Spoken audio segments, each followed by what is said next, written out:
এখন আপনিও পাবেন কন্টেন্ট মনিটাইজেশন। যতই ইস্যু থাকুক না কেন, ভিডিওটি স্কিপ না করে সম্পূর্ণ ভিডিও দেখুন। দেখেন, প্রথমে আমরা চলে যাব আমাদের বা আপনাদের প্রোফাইলে যাওয়ার পর প্রফেশনাল ড্যাশবোর্ডে যাবেন।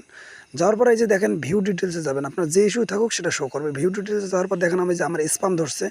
এখন আমরা এখান থেকে একটা স্ক্রিনশট নেব, ঠিক আছে? এই যে আমার যে স্পাম লেখা আছে, স্পাম এখান থেকে একটা স্ক্রিনশট নেব। স্ক্রিনশট নেওয়া হয়ে গেলে ভিডিওটা স্কিপ করবেন না। স্ক্রিনশট নেওয়ার পর আমরা ব্যাক দেবো, ব্যাক দিয়ে আবার এখানে একটা স্ক্রিনশট নিব।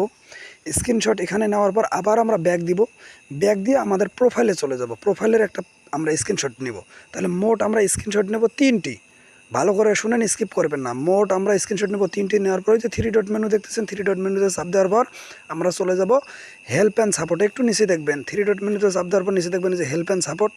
হেল্প অ্যান্ড সাপোর্টে চাপ দেওয়ার পর রিপোর্টে প্রবলেম বা সাপোর্ট যে কোনো একখানে চাপ দেবেন। দেওয়ার পর আপনাদের সামনে চলে আসবে।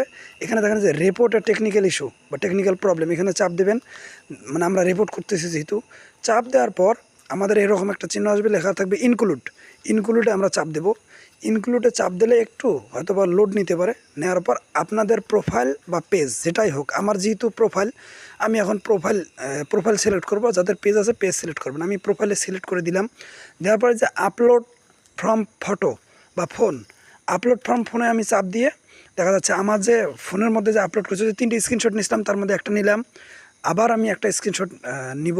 মানে যে 3টে স্ক্রিনশট নিয়েছি একটা একটা করে আমরা 3টে স্ক্রিনশটে এখানে কমপ্লিটভাবে পূর্ণভাবে দিব, যেন ভুল না হয়, ঠিক আছে? আমাদের যে কপিরাইট ধরছে বা স্পাম ধরছে, আমাদের এরকম আর কখনো হবে না। এই মর্মে কিছু একটা লিখে আমরা ফেসবুকের কাছে পাঠাই দিব যে আমাদের এরকম ভুল আর হবে না, ঠিক আছে?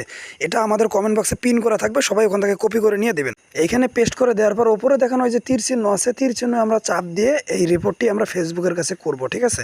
তো ভিডিওটি ভালো লাগলে শেয়ার করে সবার কাছে পৌঁছায় দেবেন, আপনার টাইমলাইনে রাখবেন, ঠিক আছে? তারপর দেখেন ফেসবুক আমাকে থ্যাঙ্কস জানাইছে, ঠিক আছে? এভাবে আপনি কন্টেন্ট মনিটাইজেশন পাইতে খুব সহজ হবে।